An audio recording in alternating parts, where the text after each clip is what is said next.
عزت رہے گی نہ ہی زندگی جنہ مرضی اچا شملہ پر لے پر مرن تو بعد قبر دی بلندی ایکو جہی ہو جانی ہوں نہیں تے رب دی سو اپنی بہن دی ڈولی ٹالن نہیں مینوں موت نال ٹکر لینی پئی تے نہ پیچھے نہیں ہٹاں گا۔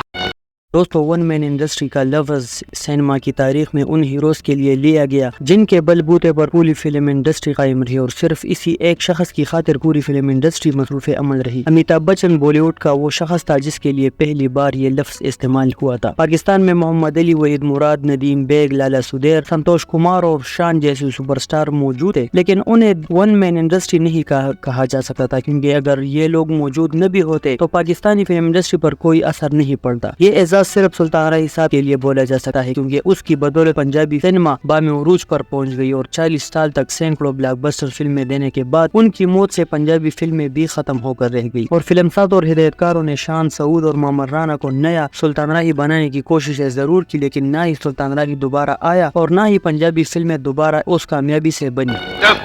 تیرے سامنے پہن دا پرا نہیں بدماش ہوے گا بدماش۔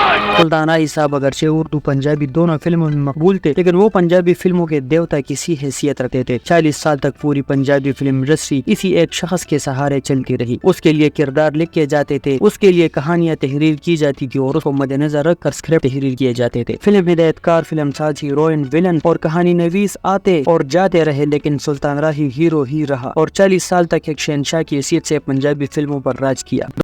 دوستو سلطان راہی کا اصل نام محمد سلطان خان تھا اور وہ 24 جون 1938 کو راولپنڈی پنجاب میں پیدا ہوئے۔ ان کے والد صوبیدار major Abdul Majeed British Indian army کے ایک ریٹائرڈ آفیسر تھے۔ سلطان راہی نے 1956 میں لالا سدیر کی فل ایکشن فلم باغی سے اپنے کیریئر کا آغاز کیا اور مہمان اداکار کے طور پر شامل ہوئے۔ یہ وہ وقت تھا جب پورے پاکستان میں لالا سدیر صاحب کو ایکشن ہیرو کے طور پر شہرت حاصل تھی اور انہیں پاکستان کا پہلا سپر اسٹار قرار دیا جاتا تھا۔ سلطان راہی صاحب کا کیریئر صبر آزما حالات، محنت اور مسلسل کوششوں سے عبارت تھی۔ وہ ایک سیلف میڈ انسان تھے اور ایک عام ایکسٹرا اداکار سے ایک سپر اسٹار بننے تک انہیں مسلسل 15 برس تک محنت کرنی پڑی اور باغی، وحشی، حاتم، یکے والی، پالکن، مراد، سردار، زلفان، زہر عشق، دربار اور ممتاز جیسی سینکڑوں فلموں میں سلطان راہی صاحب نے مسلسل ایکسٹرا اور فالتو کردار ادا کیے لیکن اس نے ہمت نہیں ہاری۔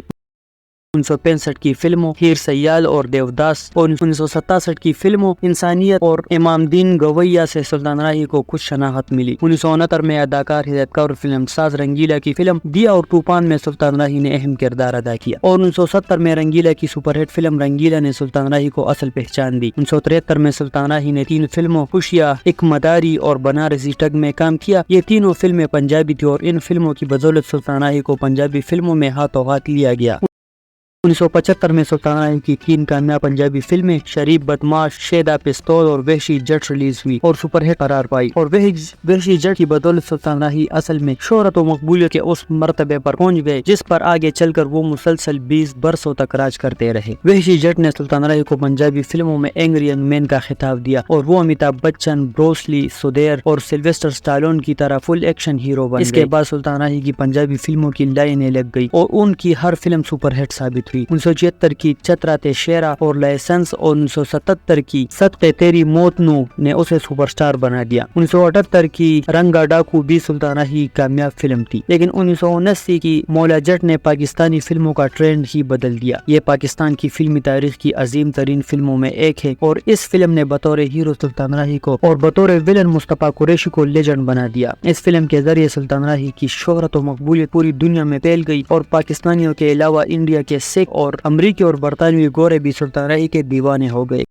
اس فلم کو آج کلاسک کا درجہ حاصل ہے۔ اس بلاک بسٹر فلم کے بعد سلطان راہی اور مصطفیٰ قریشی کی جوڑی پنجابی فلم کا لازمی حصہ بن گئی اور ان دونوں کے لیے خاص طور پر کہانیاں لکھی جانے لگی۔ مولا جٹ کے بعد سلطان راہی نے پیچھے مڑ کر نہیں دیکھا اور اس کی کتنی فلموں نے سلور، ڈائمنڈ اور گولڈن جبلی منائی، آج اس کا شمار بھی ناممکن ہے۔ 1979 میں مولا جٹ کے علاوہ بھی سلطان راہی کی 4 اور فلمیں ہتھیار، پرمٹ، وحشی گجر اور جنرل بخت خان نے بھی ریکارڈ کامیابی حاصل کی۔ ایک اندازے کے مطابق سلطان راہی صاحب نے 700 سے زائد فلموں میں مرکزی کردار ادا کیے. اس کی جوڑی انجمن نادرہ اور سائمہ کے ساتھ بہت پسند کی گئی. سلطان راہی صاحب نے اپنے وقت کے ہر مشہور ہیرو اور اداکار کے ساتھ کام کیا، لیکن ان کی جاندار اداکاری کے سبب کوئی دوسرا اداکار ان پر حاوی نہیں ہو سکا. پنجابی فلموں کے لالا سدیر، مصطفیٰ قریشی اور حبیب، اردو فلموں کے وحید مراد، ندیم، محمد علی، اعجاز اور کمال، اور پشتو فلموں کے بدر منیر، اصف خان، نعمت سرحدی سمیت سلطان راہی صاحب نے 40 سالہ فلمی عروج میں سینکڑوں اداکاروں کے ساتھ کام کیا. Gains book of world record کے مطابق وہ دنیا کے سب سے زیادہ متحرک ترین ہیرو تھے اور مرتے دم تک نمبر 1 ہی رہے. ان کے جیتے جی پنجابی فلموں میں کوئی دوسرا اداکار ان کی جگہ نہیں لے سکا. سلطان راہی نے 703 پنجابی، 100 اردو اور کئی پشتو فلموں میں بھی کام کیا. انہوں نے 160 سے زائد ایوارڈ جیتے. انہوں نے پاکستان کا بڑا فلمی ایوارڈ نگار ایوارڈ 3 مرتبہ جیتا. سلطان راہی صاحب نے 2 شادیاں کی. شاہین کو طلاق دینے کے بعد انہوں نے تسنیم سلطان کے ساتھ شادی کی. ان کے 5 بچے ہیں جن میں حیدر سلطان اداکار ہے. 9 جنوری 1996 کو سلطان راہی صاحب کو اسلام آباد سے لاہور جاتے ہوئے ڈاکو نے لوٹنے کی کوشش کی اور مزاحمت پر فائر کر کے انہیں شدید زخمی کر دیا. ان کے ساتھ ان کے دوست اور احسان بھی شدید زخمی ہوئے، جبکہ سلطان راہی صاحب زخموں کی تاب نہ لاتے ہوئے 57 برس کی عمر میں اپنے خالق حقیقی سے جا ملے.